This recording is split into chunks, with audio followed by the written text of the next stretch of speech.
नमस्कार दोस्तों, आज की इस वीडियो में हम बात करेंगे लकवे की समस्या के बारे में कि ये जो लकवा है ये असल में होता क्या है। क्योंकि अक्सर जब हम ये देखते हैं या लकवे के मरीज़ से बात करते हैं तो हम सुनते हैं कि मेरा हाथ नहीं चल पा रहा है, पैर नहीं चल पा रहा है, तो उन्हें लगता है कि जो समस्या है वो हाथ या पैर या मुंह की है, क्योंकि वो बोल नहीं पा रहा है, चीज़ें याद नहीं रख पा रहा है। और जब वो इलाज के लिए डॉक्टर के पास भी जाते हैं तो डॉक्टर उनका ट्रीटमेंट करते हैं, उन्हें दवा लिखते हैं, लेकिन वो ये नहीं बताते हैं, इतने अच्छे से एक्सप्लेन नहीं करते हैं कि ये जो समस्या है, लकवे होने का जो कारण है वो आपके हाथ या पैर या फेस में आई हुई कोई समस्या नहीं है, बल्कि ये समस्या आपके दिमाग की है। अब दिमाग की कैसे, इसको थोड़ा सा समझते हैं। असल में लकवा होता क्यों है, लकवे का कारण क्या है। लकवे के दो मेन कारण होते हैं। सबसे पहला होता है खून में थक्का बन जाना, क्योंकि जब खून में थक्का बन जाता है और वो थक्का या स्ट्रोक आपके दिमाग की किसी नस में जाके फंस जाता है, जिसकी वजह से प्रॉपर ब्लड सर्कुलेशन नहीं हो पाता है, या ये कहा जाए कि जो हमारा दिमाग है, जो उसका काम है कि पूरे शरीर को कमांड देना, जैसे अभी मैं बोल रहा हूँ, बोलने की कमांड देना, हाथ हिलाना, जेस्चर्स, ये सब काम जो है हमारा दिमाग करता है और वही हमारे पूरे शरीर को इन्फॉर्मेशन देता है, ये हम सब जानते हैं। लेकिन उस थक्के की वजह से ये इन्फॉर्मेशन सप्लाई नहीं हो पाती है, ये रुक जाती है, जिसकी वजह से पैरालिसिस होता है। अगर हम बात करें इसके दूसरे कारण की, तो दूसरा होता है ब्रेन हैमरेज, मतलब जो हमारी दिमाग की नसें हैं उनमें से किसी एक नस का फट जाना, क्योंकि जब वो नस फट जाती है उसके कारण भी पैरालिसिस होता है। लेकिन यहाँ पे सवाल ये उठता है कि ये जो थक्का बना खून का या फिर जो नस फटी, ये आखिर हुआ क्यों, ऐसा क्या होता है जिसकी वजह से ये थक्का बनना या नस का फटना जैसे गंभीर समस्या का सामना एक व्यक्ति को करना पड़ता है। देखिए, इसके मुख्य कारणों की बात करें तो सबसे पहला कारण होता है कोलेस्ट्रॉल और शुगर। असल में जब किसी व्यक्ति के शरीर में कोलेस्ट्रॉल बहुत ज़्यादा बढ़ रहा होता है, शुगर की समस्या उसे होती है और वो उस पर ध्यान नहीं देता है, तो उस व्यक्ति का जो ब्लड है वो मोटा होना शुरू हो जाता है, थिक होना शुरू हो जाता है शुगर, ग्लूकोज के कारण, और उसमें थक्के बनने शुरू हो जाते हैं। जब वो थक्का दिमाग की किसी नस में जाके फंस जाता है तो पैरालिसिस का अटैक उस व्यक्ति को आता है।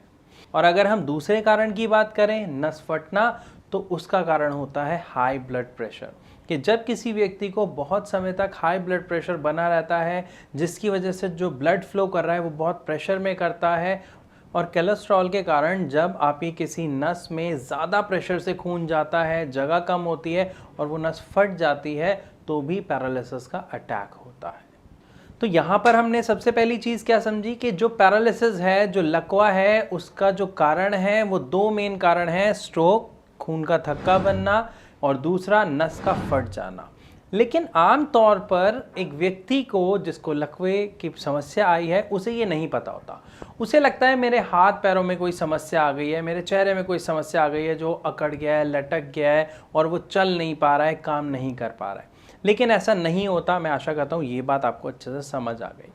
अब ये सारी बातें समझने के बाद हमें समझना होगा कि अगर किसी व्यक्ति को लकवे की शिकायत हुई है तो वो उससे कैसे बाहर निकल सकता है, वो अपने आप को दोबारा कैसे एक सही अवस्था में ला सकता है, अपने शरीर को स्वस्थ बना सकता है। क्योंकि देखिए, ये बात तो बहुत कॉमन है, बहुत श्योर है कि आपने भी कुछ मरीज़ ऐसे ज़रूर देखे होंगे जिन्हें लकवा हुआ, लेकिन कुछ या लगभग साल डेढ़ साल बाद उस व्यक्ति की हालत में काफ़ी सुधार आया और अब वो चलने लग गया, सब कुछ करने लग गया। तो ऐसा होता क्यों है, इसको समझना भी बहुत ज़रूरी है। देखिए, अगर किसी एक व्यक्ति को लकवा हुआ है तो यहाँ पे एक बात आपको समझनी पड़ेगी, वो जो दिमाग की नस में खून का थक्का रुक गया था, जम गया था, उसके कारण दिमाग में जो न्यूरॉन्स होते हैं या जो छोटी छोटी नसें होती हैं, उसका एक भाग जो है वो मर जाता है।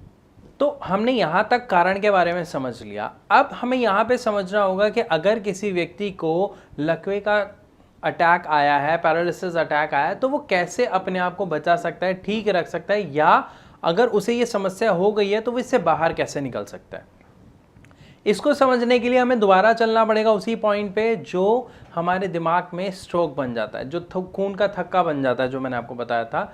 एक चीज़ पहले आपको एक बहुत अच्छे से समझनी पड़ेगी कि जब आप कि दिमाग में वो जो खून का थक्का जमा हुआ है उसके कारण से दिमाग के एक पर्टिकुलर हिस्से की कार्रवाई बिल्कुल बंद हो जाती है, जिसके कारण दिमाग आगे शरीर को इंफॉर्मेशंस या कमांड्स नहीं भेज पाता है और आपके हाथ पैर चलना बंद हो जाते हैं या अकड़ जाते हैं।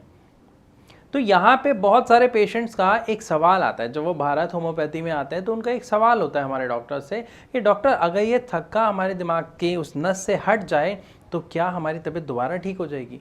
तो देखिए यहाँ पे आपको समझना बहुत ज़रूरी है कि उस थक्के के कारण सबसे पहली बात, वो जो थक्का जमा था वो समय के साथ साथ और ज़्यादा सख्त हो जाता है, वो वहीं पर अटक जाता है। लेकिन अगर हम बात करते हैं कि वो डिल्यूट हो जाता है, वो वहाँ से ख़त्म हो जाता है, तो क्या वो हिस्सा दोबारा काम करने लगेगा? ऐसा बिल्कुल नहीं होगा, क्योंकि जो दिमाग का हिस्सा, जो न्यूरॉन्स उसमें थे जो एक बार मर गए, उसको दोबारा जिंदा नहीं किया जा सकता। तो यहाँ पे अब सवाल उठता है कि अगर उन्हें ठीक नहीं किया जा सकता तो लकवे का मरीज ठीक कैसे होता है। तो देखिए वो ठीक कैसे होता है इसको भी समझाता हूँ। इसको एक एग्जाम्पल के थ्रू समझने की कोशिश करते हैं। अभी हम सब ने देखा, अगर हम बाईपास से आगे चंडीगढ़ साइड जाते हैं, सोनीपत साइड जाते हैं, तो बीच में रास्ता बंद है, ठीक है, वो जो अनशन वगैरह हो रहा है। लेकिन क्या अब इसकी वजह से हम वहाँ नहीं जा पाएंगे? जा पाएंगे। कैसे? हमने एक और बाईपास रास्ता निकाल दिया, मतलब एक दूसरा रास्ता निकाला जिससे थोड़ा सा घूमना पड़ेगा लेकिन हम जा सकते हैं। सेम काम हमारा दिमाग करता है लकवे के अटैक के लगभग 5 से 6 महीने के अंदर अंदर।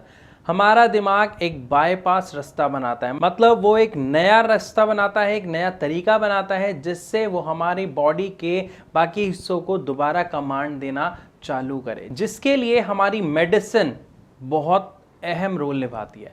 अब यहाँ पर एक और बात बहुत अहम है कि जो मेडिसिन है वो कौन सी है। क्या वो एलोपैथिक मेडिसिन की बात कर रहा हूँ मैं? तो नहीं, बिल्कुल नहीं, क्योंकि एलोपैथिक मेडिसिन में आप जो मेडिसिन ले रहे हैं आप चेक करिए, वो आपको खून पतला करने की दवाई देते हैं, वो आपको मल्टीविटामिन्स देते हैं, अगर आपको शुगर है तो शुगर कंट्रोल, कोलेस्ट्रॉल कंट्रोल करने की दवाई आपको देते हैं। लेकिन अगर दूसरी तरफ हम बात करते हैं होम्योपैथिक की, जो भारत होम्योपैथी अपने पेशेंट्स को देता है, तो हम यहाँ पे स्पेशली वो दवाई देते हैं जो आपके नर्वस सिस्टम पे वर्क करती है, जो आपके उन न्यूरॉन्स पे वर्क करती है और आपकी कंडीशन को बेहतर बनाने में बहुत हेल्प करती है। तो यहाँ पे एक पेशेंट को सही दवा साथ में एक सही एक्सरसाइज फॉलो करनी पड़ती है। अब एक लकवे का पेशेंट एक्सरसाइज नहीं कर सकता, ये हम सब जानते हैं, लेकिन आपने सुना होगा कि उनको फिजियोथेरेपी के लिए बोला जाता है। तो फिजियोथेरेपी क्या होती है कि किसी तरीके से अपने पूरे शरीर को दोबारा वर्किंग कंडीशन में लेके आना, जो आप खुद भी घर पे कोशिश करके कर सकते हैं। लेकिन अगर सही मेडिसिन आप नहीं लेते हैं तो जो इसका असर है वो आपको इतना अच्छा नहीं मिलता है। लेकिन हाँ, पहले 6 महीने में आप पेशेंट के अंदर बहुत अच्छा बदलाव देखते हैं। 6 महीने के बाद ये जो बदलाव है ये धीरे धीरे कम और उसके बाद बंद हो जाता है, क्योंकि हमारा दिमाग जो एक नया, अभी हमने कहा था बाईपास जो बनाता है, वो सिर्फ अगले 6 महीने के लिए ही बना पाता है। उसके बाद उसको ठीक करने का पूरा जो रिस्पॉन्सिबिलिटी आ जाती है वो कहीं ना कहीं हमारी मेडिसिन पे आ जाती है। तो यहाँ तक हमें एक बात तो चीज़ समझ आ गई कि पहले 5 या 6 महीने में जो भी लकवे का पेशेंट है उसके अंदर सुधार आता है और वो विजिबल सुधार होता है। जैसे वो बोलना काफ़ी हद तक कोशिश कर पाता है, चलने में मतलब उसका थोड़ा बहुत हाथ हिलने लग जाता है, पैर थोड़ा थोड़ा हिलने लग जाता है, ये हम सब ने देखा है। लेकिन अगर हम बात करें एक पूरे सुधार की, मतलब जो ऐसा चेंज जिससे वो जो पेशेंट है वो खुद को संभाल पाए, तो उसके लिए हमें एक चीज़ समझनी पड़ेगी कि हमें किस चीज़ पर काम करना है। हमें काम करना है उस जड़ पर, मतलब समस्या की जड़ पर। लकवा किसकी वजह से आया? दिमाग में स्ट्रोक की वजह से आया। तो हमें ठीक भी क्या करना है? दिमाग के न्यूरॉन्स के सिस्टम के ऊपर वर्क करना है कि हमारी जो मेडिसिन है वो हमारे नर्वस सिस्टम को, न्यूरॉन्स को एक्टिव करे, वो उन्हें पावर दे। लेकिन जो हम जनरली एक एलोपैथिक मेडिसिन लेते हैं उसमें ऐसी दवा नहीं होती है, जिसकी वजह से पेशेंट दवा खाता है लेकिन सुधार अपने अंदर नहीं देख पाता है। और इसी की दूसरी तरफ अगर हम बात करते हैं होम्योपैथिक की और स्पेशली भारत होम्योपैथी की, तो हम यानी भारत होम्योपैथी में हम अपने पेशेंट्स को जो दवा देते हैं वो स्पेशली उसके नर्वस सिस्टम पे, उसके न्यूरॉन्स पे वर्क करती है, जिसके कारण उसे बहुत जल्दी बहुत अच्छा रिजल्ट देखने को मिलता है।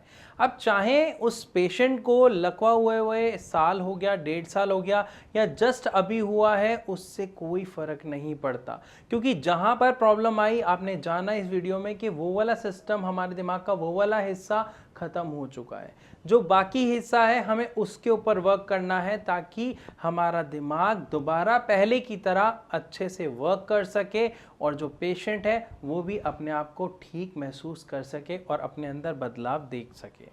तो यहाँ पर मैं आशा करता हूँ कि आपको अच्छे से समझ आया होगा कि लकवे का कारण क्या होता है और हम उसको कैसे ठीक कर सकते हैं, क्या गलतियाँ हम करते हैं और क्या हमें नहीं करना है।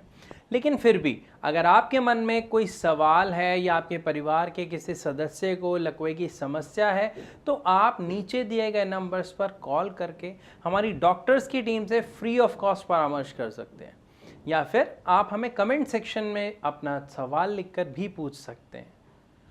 तो मैं आशा करता हूँ इस वीडियो से आपको काफ़ी कुछ सीखने को मिला होगा। वीडियो अच्छी लगी तो लाइक और शेयर ज़रूर करें ताकि जो भी लकवे का पेशेंट है उसे मदद मिल सके। मिलूंगा अपनी अगली वीडियो में, तब तक के लिए नमस्कार।